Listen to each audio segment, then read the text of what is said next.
Yung ating topic ngayon is Embracing the Knowledge of the Son of God, Ephesians chapter 4, verse 13.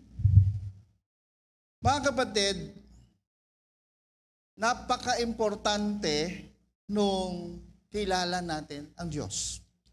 Kilala natin ang Panginoon. Bakit?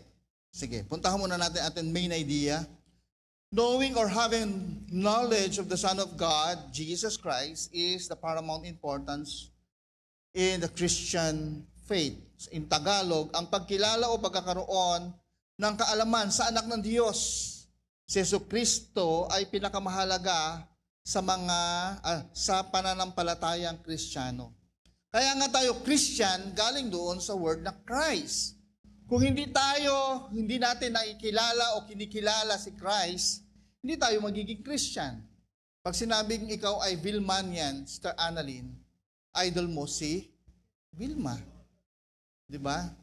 Pagka ikaw ay Noranian, idol mo si Nora. Kilala mo siya. Amen ba? Pagka hindi mo siya kilala, hindi mo siya idol o hindi mo siya hinahangaan. And the same thing, sa Kristiyano, pagka ikaw Christian, dapat alam mo, kilala mo si Christ. So, pagka kilala mo si Christ, dapat gumagawa tayo ng paraan paano natin makilala ang Diyos. Paano natin siya kikilalanin ng personal? Meron akong babasahin sa inyo, sinabi dito, although ang kinatukoy dito ay Diyos Ama or kahit naman anak ng Diyos o Diyos Ama, pareho lang po. Hosea chapter 6 verse 6. Sapagkat wagas na pag-ibig ang nais ko, hindi handog, sabi ng Panginoon.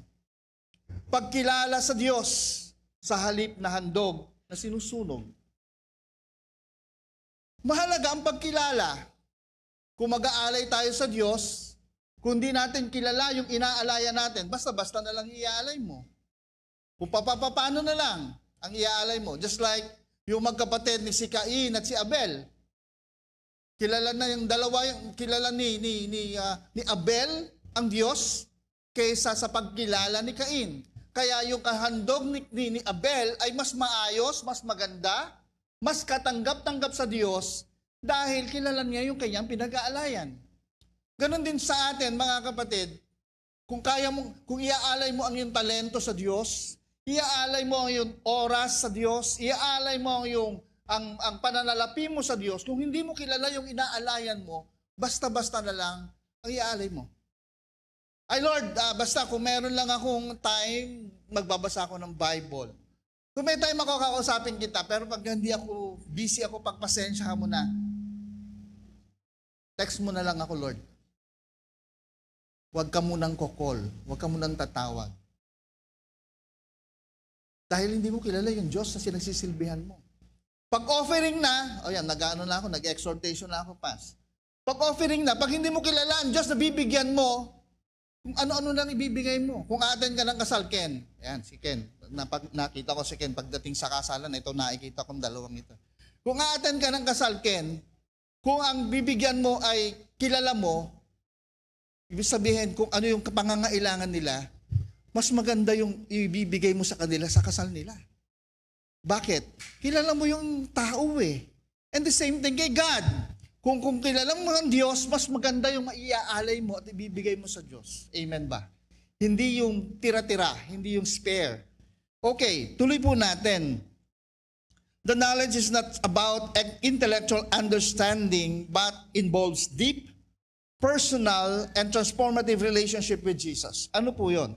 Here's why this knowledge is so crucial. Number one,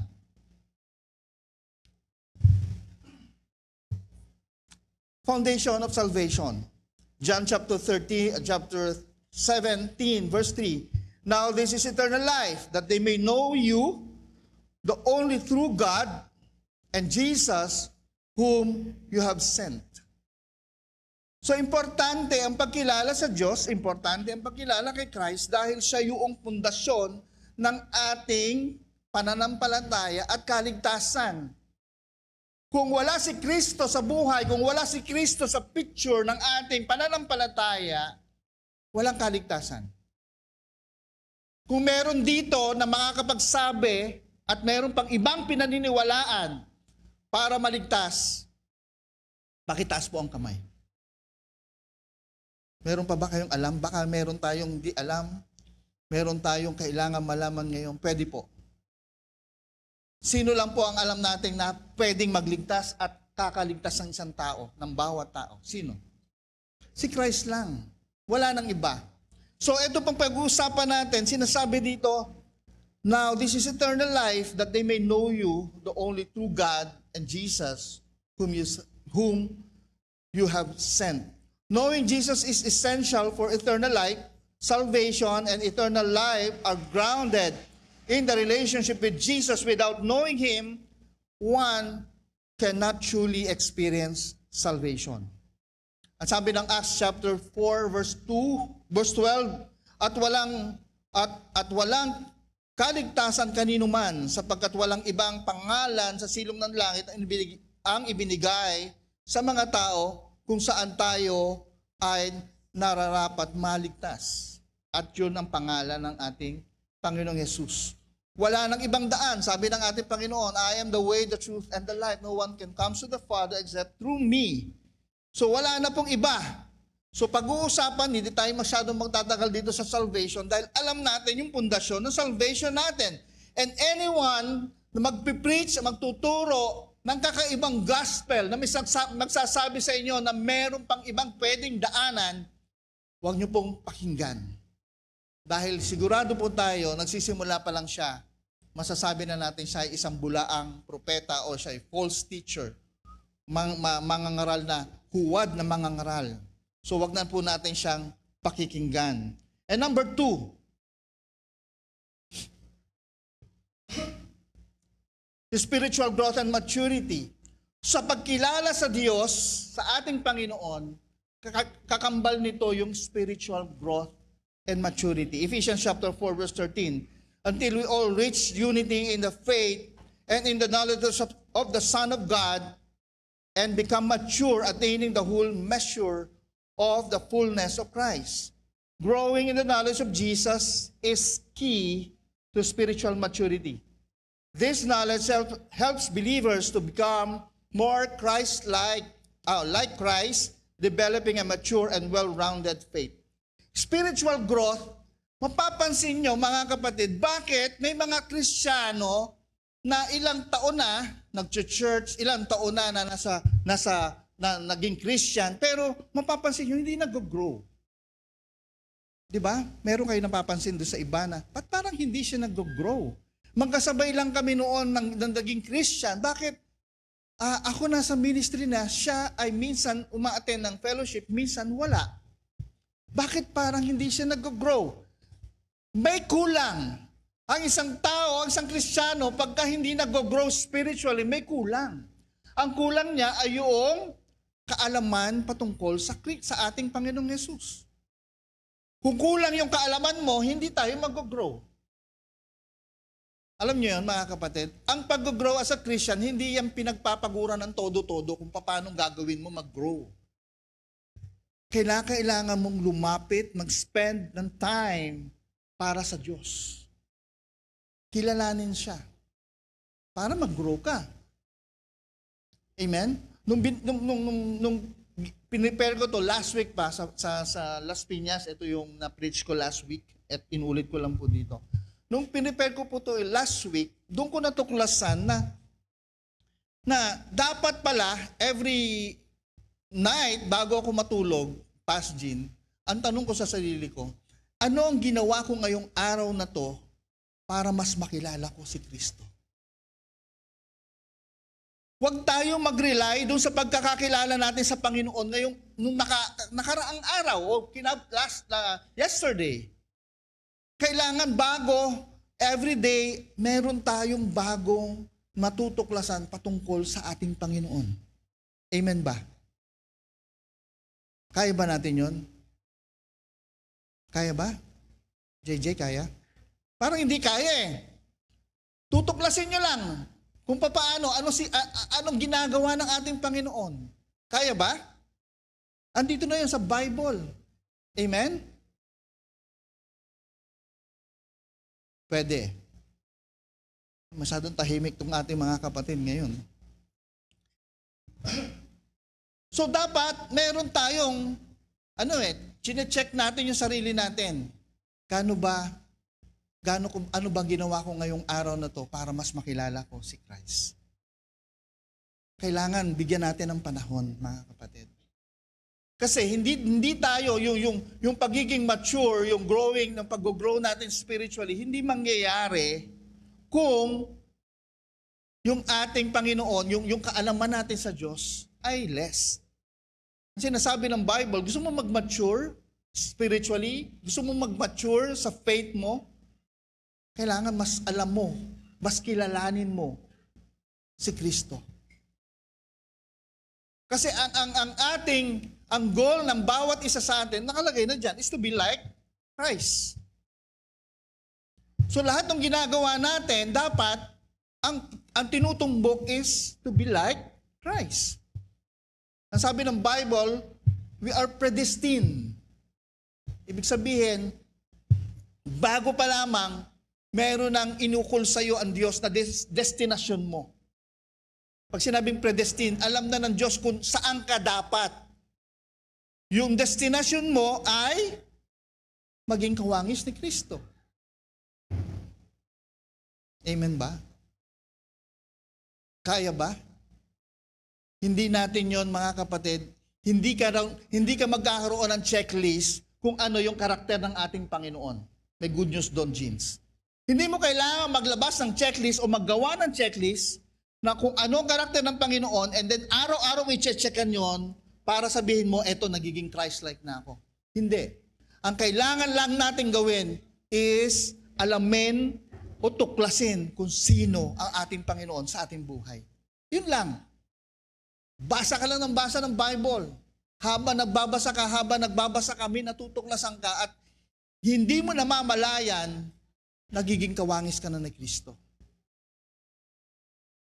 Amen ba? Hindi mo namamalayan yung balbas mo, humahaba na. Ayan si Ken. Hindi mo namamalayan yung bigote mo humahaba na rin.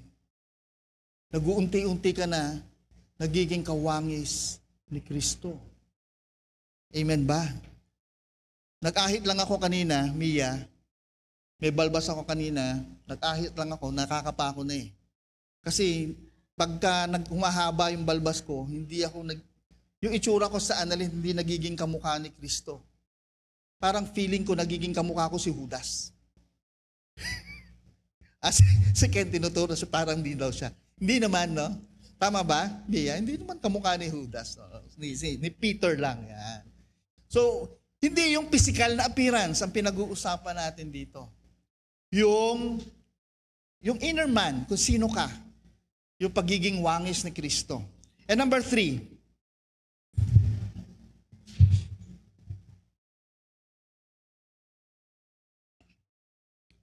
basis for unity in the church. Ephesians chapter 4 pa rin, verse 13. Until we all reach the unity in faith and in the knowledge of the Son of God. A shared knowledge of Jesus is vital for unity within the church. This unity is essential for the church's witness and effectiveness in the world. When believers are united in understanding who Jesus is, they can work together harmoniously.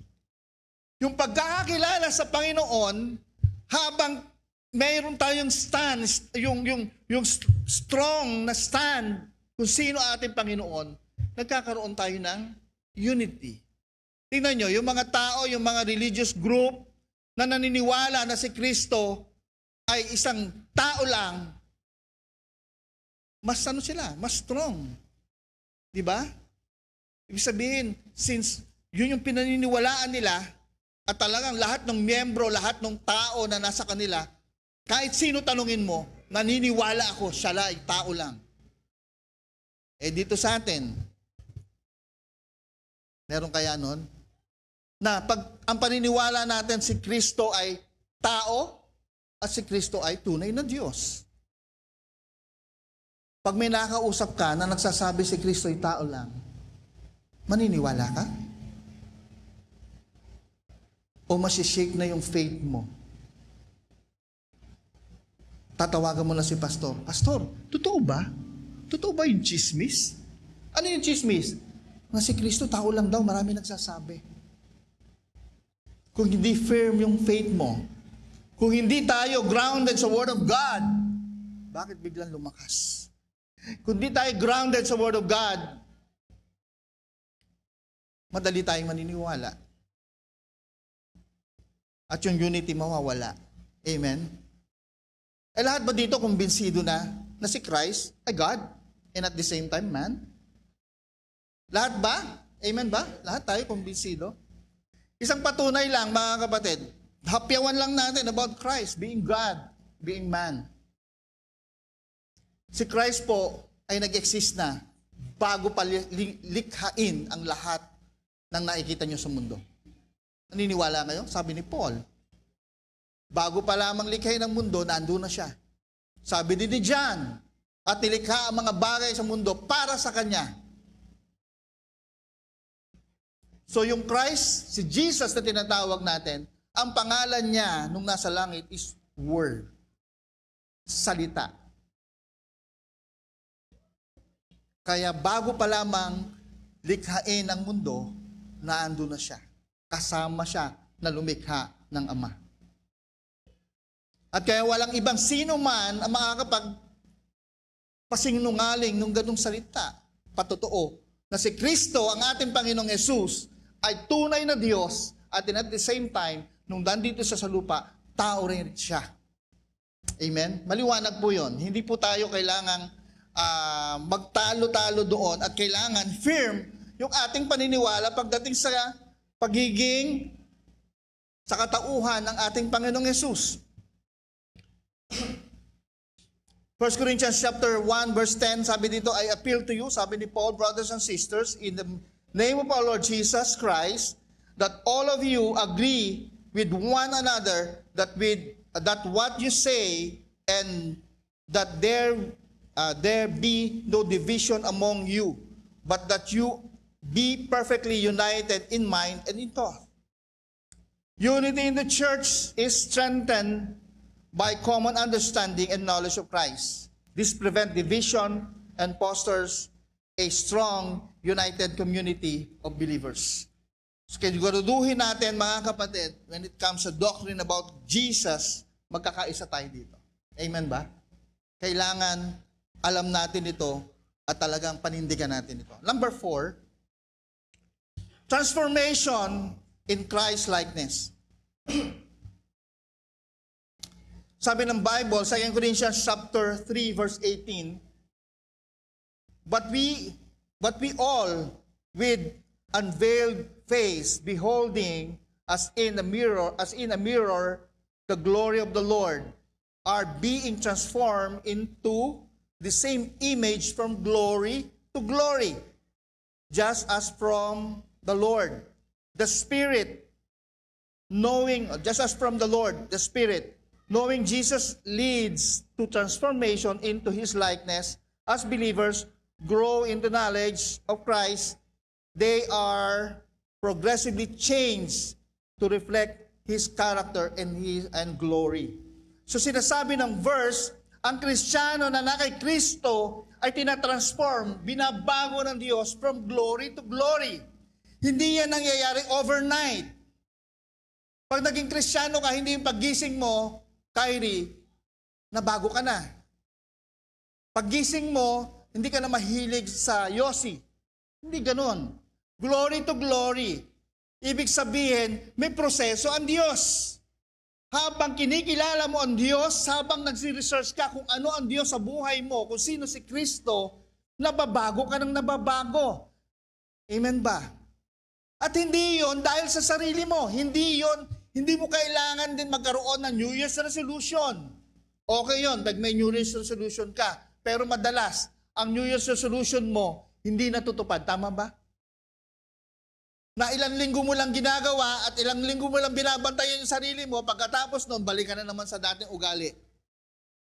Bakit? Ang sikreto ng pagbabago, ng transformation, ay yung pagkilala natin kay Kristo. Habang kinikilala mo ang Diyos, kinikilala mo ang ating Panginoon, binabago ka niya from glory to glory. At yung work na yon is work of the Holy Spirit. Hindi ikaw. Kaya nahihirapan ang tao magbago dahil sarili niya ang ginagamit niyang lakas. Hindi ka magbabago kung sarili mong lakas ang gagamitin mo, kapatid. Kaya minsan may mga tao, tayo tinutulig sana ng mga tao, di ba? Punta ka ng punta ng church, wala naman nangyayari sa buhay mo, huwag mo silang pakinggan, kapatid. Punta ka ng punta, basa ng Bible, ganyan pa rin naman ang ugali mo, hayaan mo sila. Tuloy mo yung pagbabasa mo, tuloy mo yung pagpunta sa church. Bandang huli, makikita, mararamdaman mo, nababago ka na unti-unti. Diba? Pagka merong mga taong naiinis sa'yo, minumura ka, minumura mo din. Bandang huli, habang binabago ka ng Panginoon, hindi mo na sila minumura. Minamahal mo na sila. Amen? Imbis na nagagalit ka sa kanila, nirireguluhan mo pa. Amen ba? So kung meron kayong mga tao mamaya may magre-regalo sa inyo, isipin nyo, baka yan yung tao na galit sa inyo noon. Tapos minamahal na niya kayo. Huwag mo naman i-judge. Siguro galit ka sa akin nun, no? Ikaw siguro nagchichisme sa akin, no? Kaya niriregaluhan mo ako. Hindi naman. Nababago lang yung kapatid. Amen? So ang pagbabago ng Kristiyano, from glory to glory, dahil sa Diyos. Hindi dahil dyan sa katabi mo. Tignan mo yung katabi mo. Hindi yan dahil dyan sa katabi mo. Ang pagbabago nangyayari dahil napapalapit ka na sa Diyos. Ang taong walang pagbabago kahit pumupunta sa church, ibig sabihin, kahit pumupunta ka sa church, hindi ka napapalapit sa Diyos. Ang taong hindi nag-grow, kahit parati yan, punta mo ng punta sa church, ibig sabihin, hindi pa, kulang pa yung pagkikilala mo sa Panginoon. Kulang pa yung pagbabasa mo ng Bible para kilalanin ng Diyos. Ang gagawin lang natin, mga kapatid, mag-research, magbasa ng Bible, kilalanin pa si Kristo. Habang kinikilala mo siya, nababago ka na, nagmamature ka na. Amen? So kung may pagkakataon, atinan mo lahat ng Bible study. Pastor Juliet, kung may Bible study dito, may panahon ka, sige, Bible study tayo. Pag may Bible study doon sa kabila, sige, Bible study tayo. Alam niyo nung pandemic, ang daming tao na nagba-Bible study. Ang daming tao na gustong-gusto nagba-Bible study. Bakit? Natatakot eh. Amen? Takot. Andun parati yung worry. Mapapansin nyo, mabibilang nyo yung mga taong nagstay. Yung motibo, nung panahon ng pandemic, ang motibo ay talagang kilalanin si Kristo bilang Panginoon, sariling tagapagligtas niya. Kasi nagstay pa rin sila hanggang ngayon. Pero yung mga tao na nagpapanik lang, nag-worry lang, kaya nagba-Bible study, kaya nagbabasa ng Bible, asa na sila ngayon? Wala na. Pag iaaya mo sa church, ay busy ako eh. Pag inaaya mo sa Bible study, ay sorry bro, mahina internet ko eh. Pero noon, kahit anong oras mo ayain, nandyan sila. Mga kapatid, gusto nyo pa ba dumating ulit ang pagsubok ng pandemic, kagaya ng pandemic, bago tayo magsaliksik at maglumapit muli sa Panginoon? Alam nyo, ang easy way para makikilala natin ang Panginoon is to read the Bible. Makinig ng preaching, umattend ng church, mag-Bible study. Yan ang easy way. Ang hard way para makilala at lumapit tayo sa Diyos, again, another pandemic. Gusto nyo? Ang hirap. Ini-imagine ko yung sarili ko, Lord, kung magkakaroon ulit ng another pandemic, ano kaya? Ano kaya mangyayari? Isang bangungot sa maraming tao ang pandemic.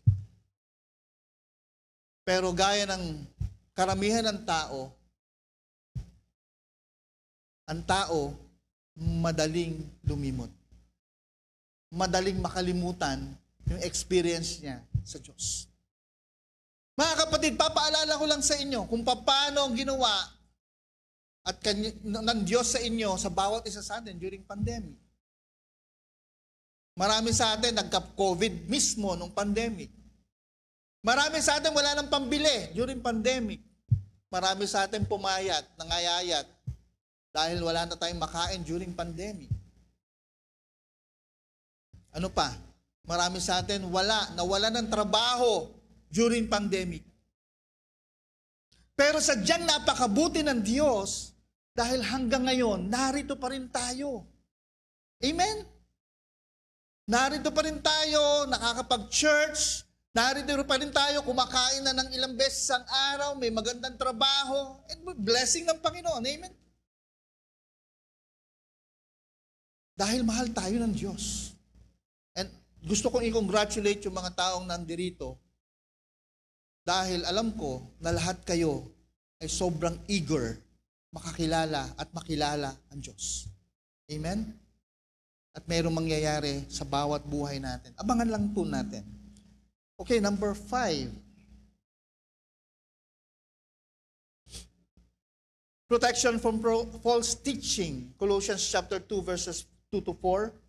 My goal is that they may be encouraged in the heart and united in love, so that they may have the full riches of complete understanding, in order that they may know the mystery of God, namely Christ, in whom are hidden all the treasures of wisdom and knowledge. I tell you this so that no one may deceive you by fine, sound arguments.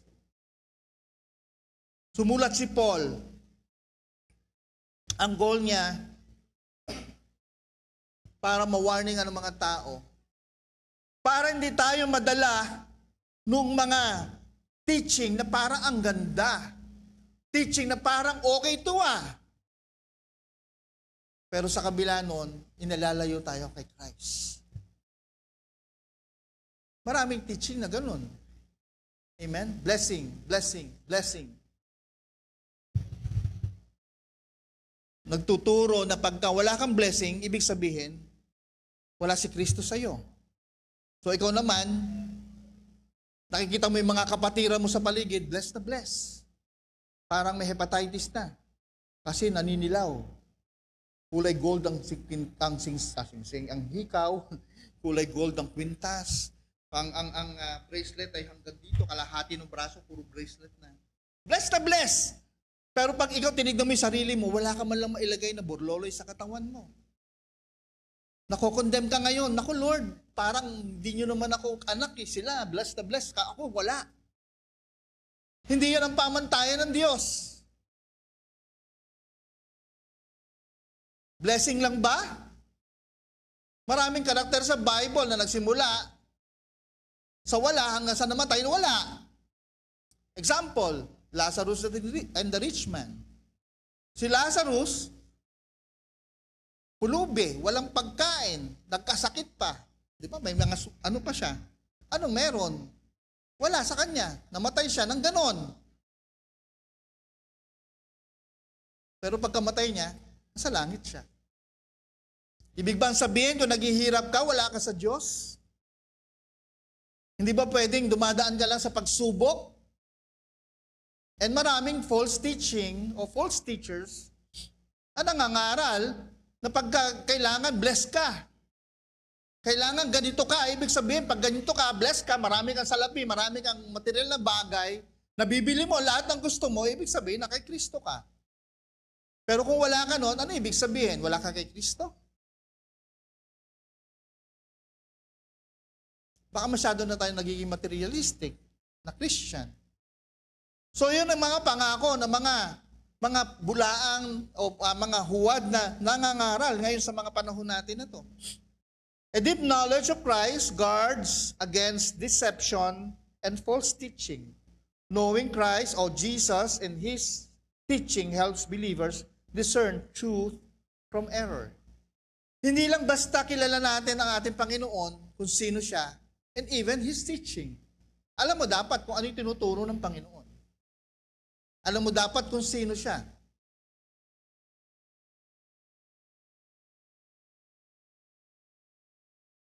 Alam mo, lately, kanina lang, kung babasahin nyo babalikan nyo yung Psalm 22 to be exact, alam nyo ba, doon pala sinabi ni Christ yung Ama, bakit mo ako pinabayaan? Doon ang galing.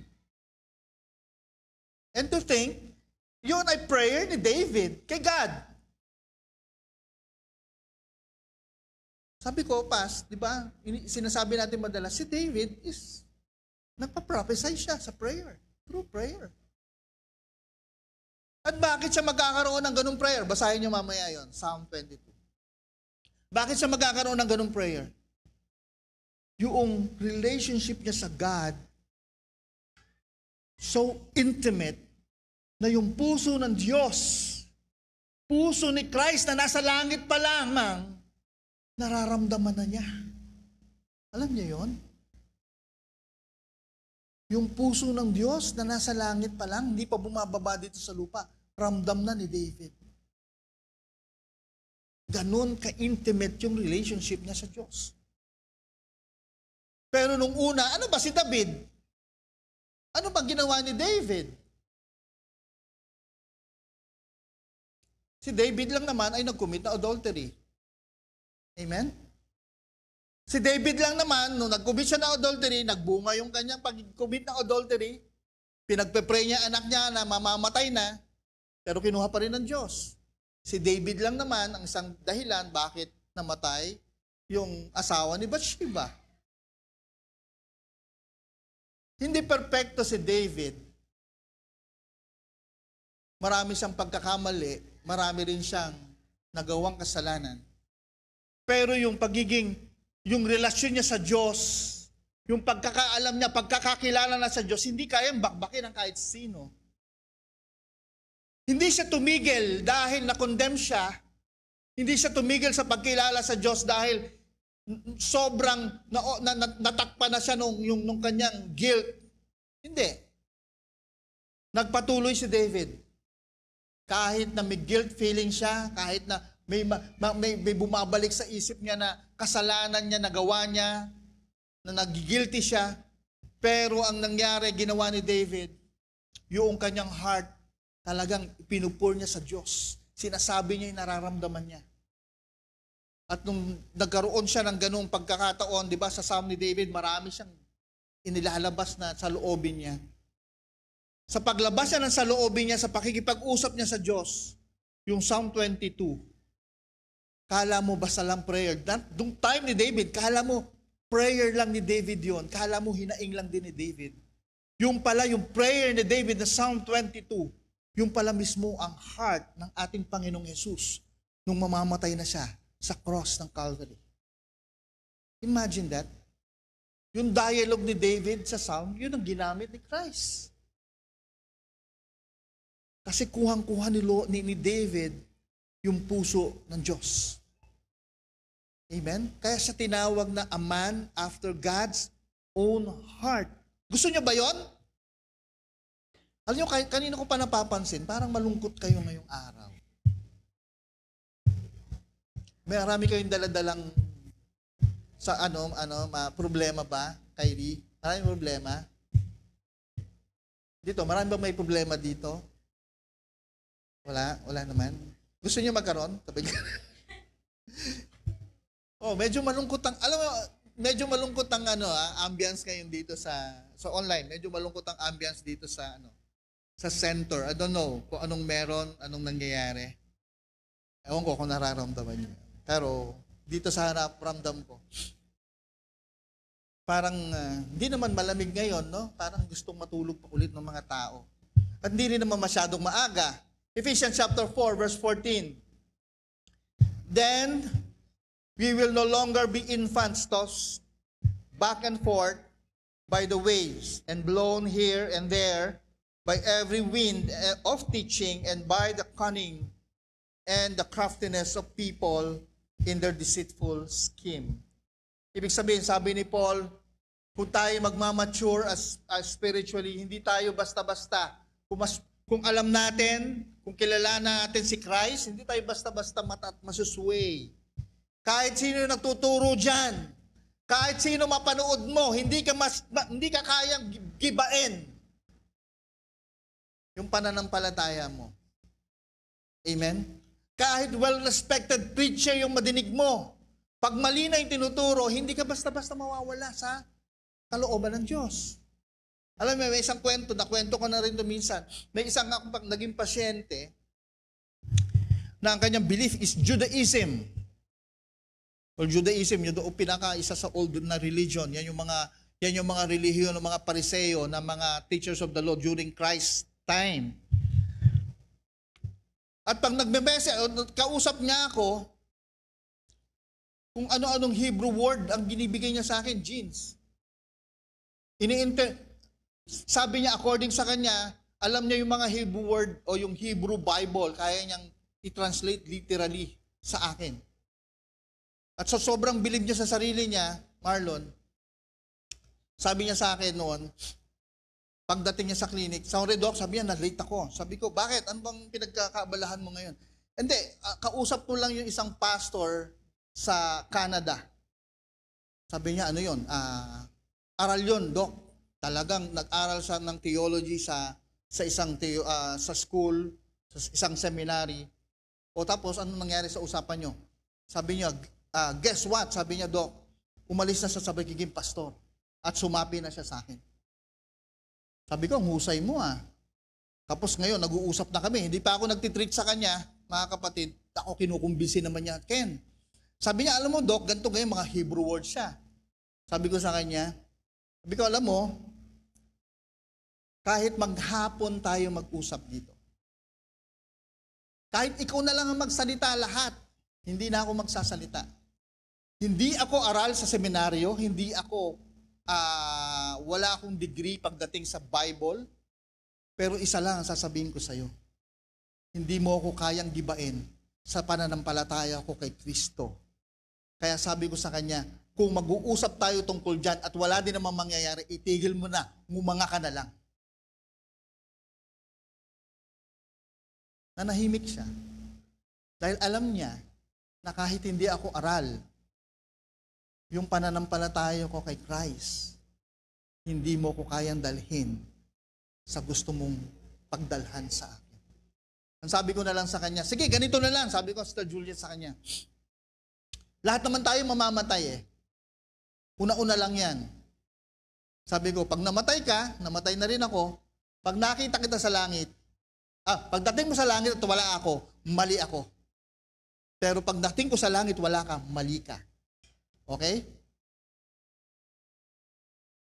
Alam mo nangyari, Marlon, bro, nauna na siya. Namatay siya during pandemic. So ngayon, hindi ko alam kung saan siya nag-aabang sa akin. Pero ang mensahe ko sa kanya, matatagalan pa siya bago mag-antay. Kasi may pinagagawa pa ang Diyos sa akin sa lupa. At ang mensahe ko rin, talakpakan natin Panginoon. At isa pang mensahe ko sa kanya, Boyet, kung bago siya namatay, hindi siya nagbago na ng pananampalataya, hindi kami magkikita. Amen? Yun ang sinisigurado ko sa kanya. So tuloy natin. In conclusion, knowing the Son of God is central to the Christian faith. Yan yung pinaka-gitna pinaka-core ng ating pananampalataya. It is the foundation for salvation, spiritual growth, and godly life. O gusto mo magkaroon ng kaligtasan, gusto mo mag-grow spiritually, gusto mo maging godly yung buhay mo, pundasyon natin dapat yung pagkilala sa ating Panginoon. Hindi po ako nandirito sa harapan nyo dahil nagawa ko na lahat ng ito. Hindi po ako kagaya ni Paul na sinasabi niya, imitate me as I imitate Christ. Wala pa po ako dun sa level na yon. Pero nandun pa po ako sa sinasabi ni Paul na tinatransform ako ni God from glory to glory. Every day, from glory to glory. May mistake, pero pinatatayo ulit ng Diyos para baguhin at para tumayo muli at magpatotoo sa tao. Amen? Habang lumalapit tayo sa Diyos, binabago tayo ng Panginoon. At minsan, hindi lang basta ugali mo, binabago ng Diyos. Yung mga bagay na hindi mo kailangan para sa pagsuserve kay God, tatanggalin niya yan. Just like Peter. Matapang si Peter. Di ba? Brother Boyet, sinabi ni Peter, ni God, ni Jesus Christ, malapit na yung, pag dumating yung panahon na dadakipin ako. Sabi niya kay Peter, di ba? Kumontra si Peter. Parang sinabi ni Peter, Lord, no! Over my dead body. Sabi ni Jesus Christ, get behind me, Satan. Matapang si Peter. Pero yung tapang niya minsan ginagamit ng kaaway para hadlangan ang kalooban ng Diyos. Kaya sinabihan siya ni Christ na get behind, tinawag siyang Satanas eh. Amen? Dito naman, wala pa naman tinatawag na Satanas si pastor. Wala pa naman, di ba? Pero pag napunta ka sa, Brother Boy, pag napunta ka sa Nueva Ecija, common yan. Pagdating mo doon, ay, demonyo ka, kailan ka pa dumating? Sa Nueva Ecija, ganun eh. Ang batian, demonyo eh. Di ba? Ganun. Kaya, pag lahat ng pumupunta doon, kahit Christian, demonyo. Pero pag Kristiyano ka na, sa church ka na, doon sa Nueva Ecija, wala nang ganun. Di ba? Wala nang demonyo. Ay, anghel ka. Oh. Ay, saint ka. Di ba? Parang ganun. Di ba? So, si Peter, may tinanggal ang Diyos sa kanya. Tinanggal yung tapang niya. Wala sa hulog eh. Pero hindi masama. Amen? Sister Juliet, hindi naman masamang matapang ka eh. Pero kung wala sa hulog yung tapang mo, tatanggalin niya ni Lord. Lahat ng bagay, masama man o mabuti man sa tingin mo, pagka hindi mo kailangan yan, tatanggalin ni Lord sa iyo yan. Habang lumalapit ka sa Diyos, habang nakikilala mo ang ating Panginoon, tinatanggal ni Lord yung mga bagay na hindi mo dapat dalhin. Mayabang ka eh. Tatanggalin ni Lord. Last week, nakwento ko nga dun sa last week, 2 weeks ago, may isang pasyente dumating sa clinic. Sabi niya, Doc, anong gagawin natin ito? Ganito, ganyan. Bin-explain ko sa kanya. Doc, natatakot ako. Sabi ko sa kanya, Jeans, huwag kang matakot. Kasi pag oras na binuka mo yung bibig mo, walang 1 minuto, tapos yan. Wow, sabi niya. Talaga, Doc? Oo, sabi ko. Tapos yung gagawin ko is less than a minute, tapos. Okay, nganga siya. Bandang uli, ako ang nganga. 30 minutes na, hindi ko pa tapos yung ginagawa ko. Pinagpapawisan na ako, Brother Boyet. Yung pawis ko tumutulo na sa mata ko at hapdi na ng mata ko. Palibasa, wala na yung kilay ko, dire-diretso yung pawis ko dyan. Ang hapdi na ng mata ko, hindi ko pa natatapos.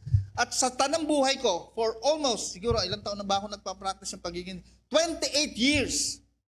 Noon lang, Jeans, ako humawak ng instrumento na nanginginig. Sabi ko, Lord, ano nangyayari? Ang mensahe ni Lord sa akin, mayabang ka eh. Lord, sabi ko naman sa kanya na nagpe-pray ako doon sa gilid habang pinagpahinga ko yung pasyente. Lord, kaya lang naman ako nagsabi ng ganun para maging kampante ang pasyente. Sabi niya sa akin, ang sinasabi ni Lord sa akin, mayabang ka nga eh. Hindi ko kailangan ng yabang mo. Kailangan ko manalangin ka sa akin para maging maayos ang trabaho mo. And minsan, kala natin yung trabaho natin, since kayang-kaya na natin, alam na natin ito, ginagawa na natin for how many years, hindi nakakalimutan na natin ng Diyos. Hindi na tayo nagpa-pray. Hindi na tayo humingi ng guidance sa Kanya. Trabaho na lang tayo ng trabaho. And then, ito na yung disgrasya. And then, ito na yung hirap. Nahirapan ka na. Tatawag ka kay Lord. Asan na yung yabang ko? Nawala. Ang mensahe ni Lord, every time nahahawa ka ng isang pasyente, kay Lord ka humingi ng tulong, si Lord ang bahala sa iyo. Hindi ikaw, hindi yung talino mo, hindi yung kakayanan mo, kundi si Lord ang magiging bida dito. Napahiya ako. Amen? Palakpakan natin. Yes! Palakpakan natin. Napahiya si Doc Vic. Napahiya ako sa pasyente, pero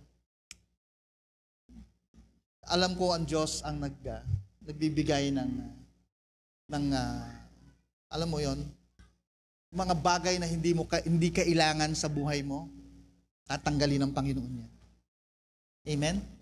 Hindi tamang mayabang ka, ang tamang ipagyabang natin ating Panginoong Jesus. Amen? Tuloy natin yung ating conclusion. It fosters unity in the church, transforms believers into Christ-likeness, and protects against deception.